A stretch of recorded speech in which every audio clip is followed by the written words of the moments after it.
안녕하세요. 오은채입니다. 오늘은 놓아버림, 데이비드 호킨스 박사의 두 번째 시간, 페이지는 35페이지고요. 감정과 정신 기제에 대해서 알아보고 읽어보도록 하겠습니다. 우리가 감정을 다루는 방식은 크게 억제, 표출, 회피 이 세 가지로 나눌 수 있다고 합니다.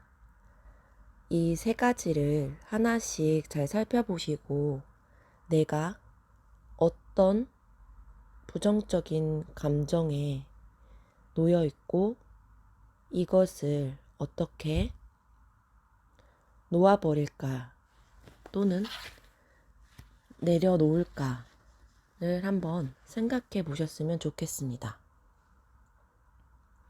억제와 억압. 이 두 가지는 감정을 억누르거나 제쳐두려고 할 때 동원하는 가장 흔한 방법이다. 억압은 무의식적으로 일어나는 것이고 억제는 의식적으로 행하는 것이다. 다시 한번 읽어볼게요. 억압은 무의식적으로 내가 나를 억압하는 것이고 억제는 내가 의식적으로 행하는 행위라고 합니다. 우리는 감정 때문에 애먹고 싶지 않아 하면서도 감정을 처리할 방법을 달리 알지 못한다. 그래서 감정에 시달리면서도 계속해서 재구실을 다하려고 최대한 애쓴다. 억제하거나 억압하려고 마음먹은 감정은 사회 관습이나 집안 교육에서 주입받은 의식적, 무의식적 프로그램에서 부합하기 마련이다. 억제한 감정이 주는 압력이 커지면 나중에는 짜증을 잘 내는 성격이 두드러지거나 감정 기복, 목이나 등의 근육 긴장, 두통, 복통, 생리불순, 대장염, 소화불량, 불면증, 고혈압, 알레르기 및 기타 신체 문제를 느끼게 된다.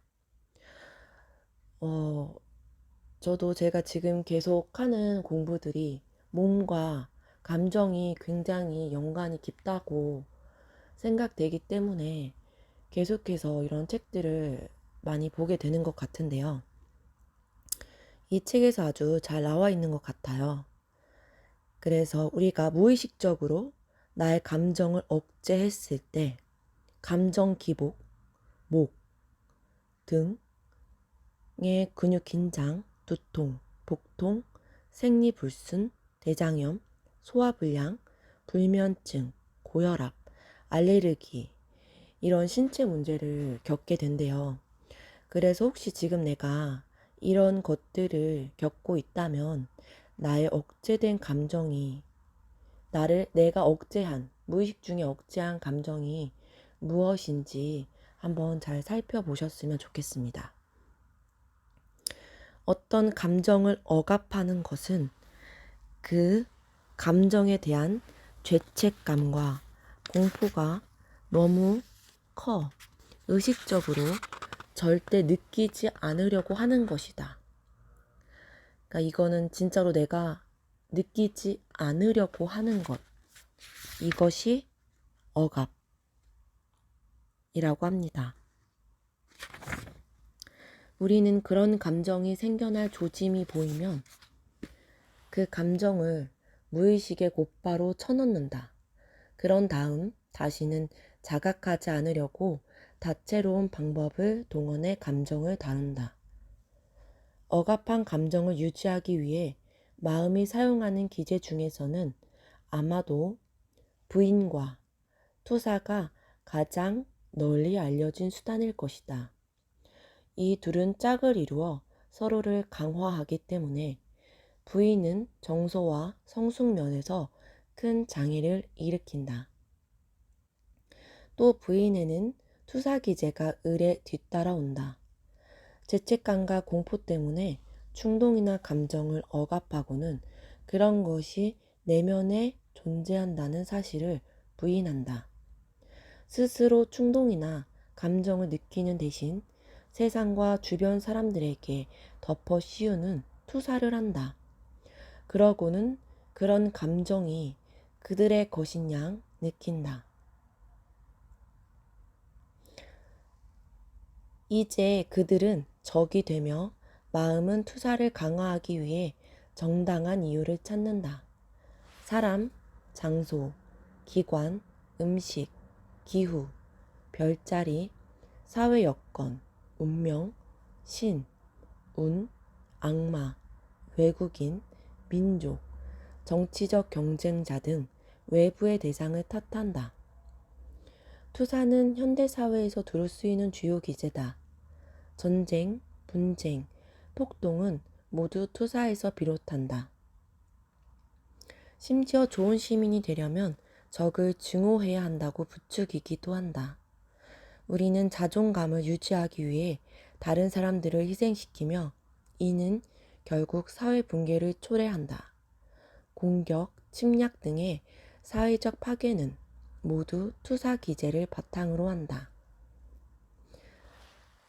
그래서 제가 이 책을 읽고는 아니지만 저도 요즘에 더욱 제 현실에서 모든 것을 직면해서 바라보려고 하고 있습니다. 내 주변에 나타난 환경, 그리고 사람들을 보면서 내가 투사한 것이 아닌지 이런 것들을 잘 느끼려고 가만히 관찰하는 연습을 많이 하고 있어요.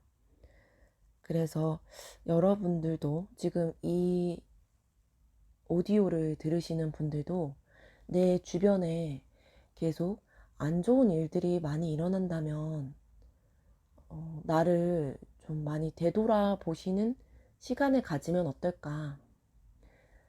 나의 어떤 억압되거나 억제된 그런 감정들이 나타난 것은 아닐까 라는 그런 눈으로 한번 바라보셨으면 좋겠습니다. 자, 3가지 감정을 살펴본다고 했잖아요. 그래서 첫 번째로 억제를 알아봤고요. 두 번째는 표출인데요. 우리는 표출 기제를 사용해 감정을 분출하거나 입 밖으로 내거나 몸짓으로 드러내거나 끝없는 집단 시위를 보여준다. 부정적 감정을 표출해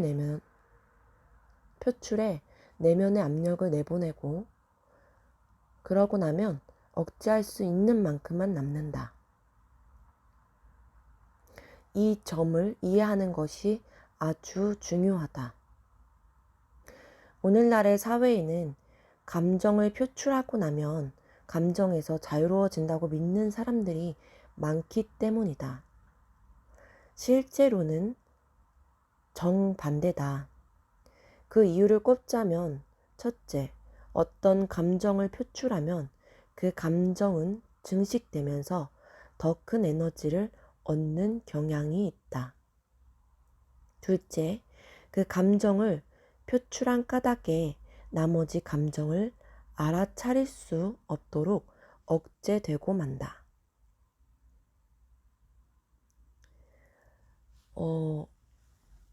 제 첫 번째 이 놓아버림의 녹음 파일을 들으신 분은 아시겠지만 제가 분노를 표출하는 그런 연습을 했었다고 얘기했는데요. 이 구절에서 나오는 것처럼 그런 분노된 감정을 표출하면 그 감정이 증식되면서 더 큰 에너지를 얻는 경향이 있다고 말하는데 제가 느꼈던 건 저를 관찰하기에는 되게 좋았었던 것 같아요. 그러니까 내 안에 얼마만큼의 분노가 있고 내 안에 얼마만큼 억제된 감정이 있는지를 진짜 실질적으로 한번 표현해보고 느껴보고 싶다는 그런 이유로 나의 감정을 다른 사람에게 표출하는 거 말고요. 혼자서 표출해 보는 연습은 나를 좀 자각하는 데는 도움이 되는 것 같아요. 그래서 표출할 때도 어떤 방향을 가지고 내가 표출할 것인가, 이것을 좀 중요하게 생각하시고 표출 한번 해보셨으면 저는 좋겠어요. 다시 책으로 돌아와 볼게요. 각 개인마다 억제와 표출 간의 균형점이 달라지는 것은 어릴 때 받은 훈육이나 현재의 문화 규범과 관습, 대중 매체의 영향에 달려 있다. 자기 표출이 유행하고 있는 것은 지그문트 프로이트의 저작과 정신 분석을 오해한 결과다. 프로이트는 억제가 신경증의 원인이라고 지적했고, 그 결과 사람들은 표출이 그 치료법이라고 잘못 받아들였다. 이런 오해에서 타인을 희생에 방종해도 좋다는 근거를 얻은 것이다. 그러나 고전 정신분석에서 프로이트가 실제로 말한 바는 억압된 충동이나 감정을 중화하고 승화시켜 사회화해 사랑과 일, 창조성 같은 건설적 욕구로 돌리라는 것이었다. 이 부분이 중요하네요. 억압된 충동이나 감정을 중화하고 승화시켜 사회화해서 사랑하는 일이나 창조성 같은 건설적인 욕구로 돌리라는 그런 말이죠. 자신의 부정적 감정을 남에게 떠넘기면 이번에는 그 사람이 그것을 공격으로 느끼고 감정을 억제하거나 표출하거나 회피할 차례가 된다. 그래서 부정적 표출은 관계를 악화시키고 파괴하는 결과를 낳는다. 훨씬 바람직한 대안은 자신의 감정을 스스로 챙겨서 중화시키는 것이다. 그러면 긍정적 감정만 남기고 표출할 수 있게 된다.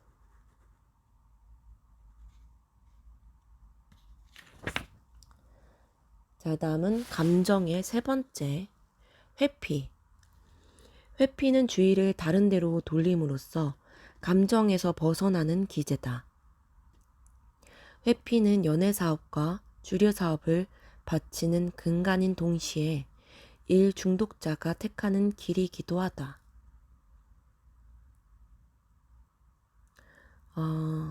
이것도 되게 와닿네요. 나의 감정을 회피하고 술을 드시는 분들이 참 많이 있는 것 같아요. 그러니까 나의 감정을 회피하려고 술을 찾는 행위. 그러니까 내가 지금 알코올에 의지한다거나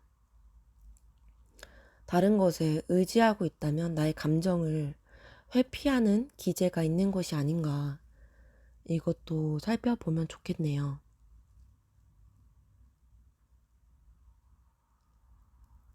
우리는 마음속 자아에서 벗어나고 감정이 올라오지 않도록 끊임없이 다양한 활동을 하는데, 이런 활동에 의존할수록 활동 자체에 중독되는 경우가 많다.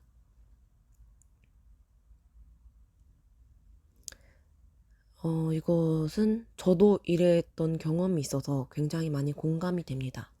특히 애니어그램 7번이 자신의 불안, 이런 감정을 회피하기 위해서 많은 활동을 계속 한다고 해요. 새로운 경험을 경험하고 싶어 하고, 그리고 새로운 사람들을 계속 끊임없이 만남으로써 나의 감정을 회피하는 거죠. 근데 되게 중요한 게, 나의 불안이나 나의 두려움의 기제를 알면, 아, 내가 이래서 이런 행동을 하는구나 라고 아는 것만으로도 그 행동을 바라볼 수 있게 하기 때문에 아는 것이 진짜 상당히 중요한 것 같습니다. 사람들은 필사적으로 무의식 상태에 머무른다. 집에 들어오자마자 텔레비전을 잽싸게 켠 다음 꿈꾸는 듯한 상태로 돌아다니며 쏟아지는 정보에 끊임없이 프로그래밍 되는 모습을 쉽게 볼 수 있다. 또 사람들은 자신과 마주하기를 몹시 두려워한다. 잠시라도 홀로 존재하는 것을 끔찍히 겁낸다. 그래서 계속해서 미친 듯이 행동한다. 끝없이 어울려 놀고, 대화하고, 문자를 주고받고, 책을 읽고, 음악을 틀고, 일하고, 여행하고, 구경하고, 쇼핑하고, 과식하고, 도박하고, 영화를 보러 가고, 좋다는 약을 복용하고, 마약에 손대고, 파티를 연다. 이런 회피 기제는 대다수가 불완전할 뿐만 아니라 별 효과 없이 스트레스만 준다. 또한 그 자체에 더 많은 에너지를 써야 한다.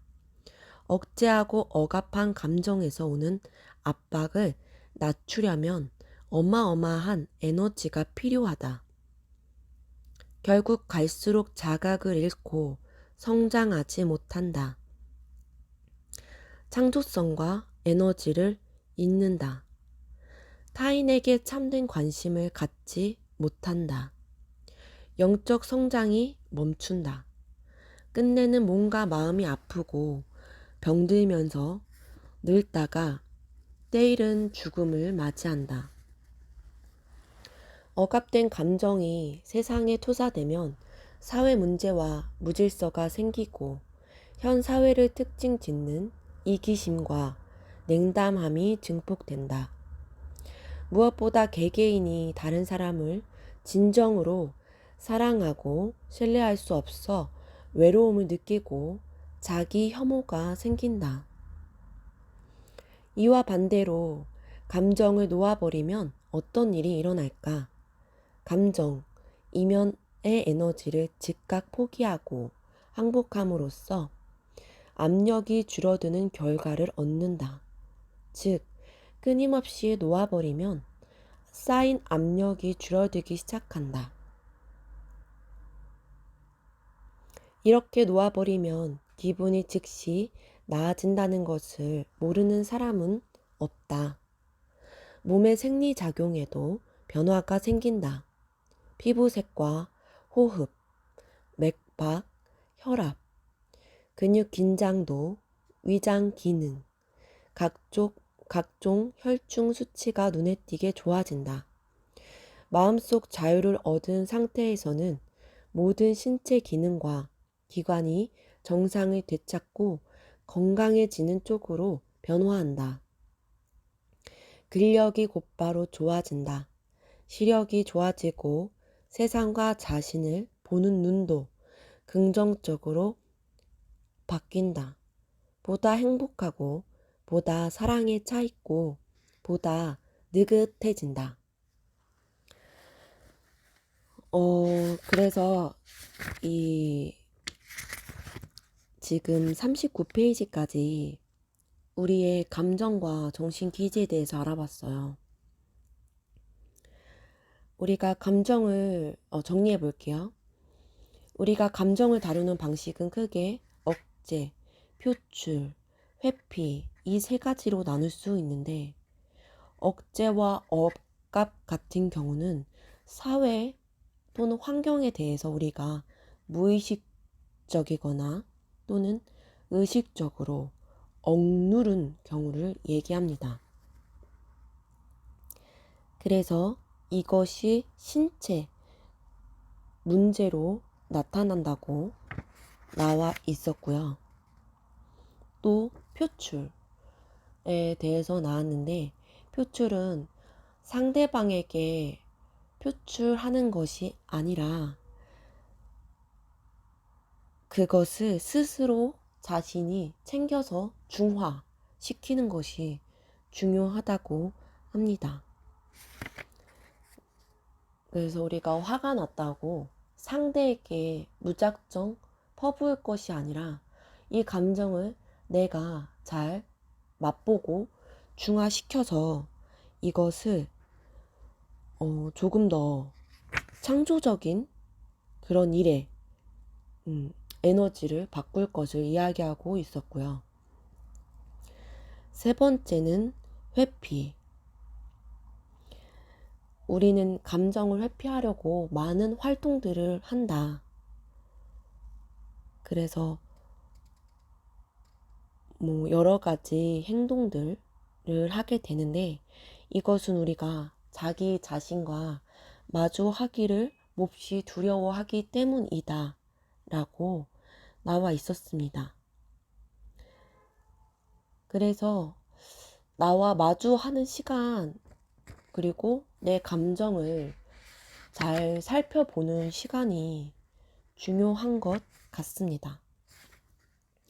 그래서 오늘은 놓아버림에 대한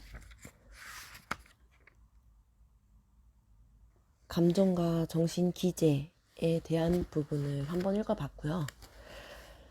다음 시간에는 다음 장에서는 감정과 스트레스에 대해서 나와요. 그래서 그 부분을 한번 또 잘 음미해서 내 안에 잘 넣어두는 그런 시간을 한번 또 갖도록 하겠습니다. 그럼 오늘도 들어주신 여러분들 감사합니다.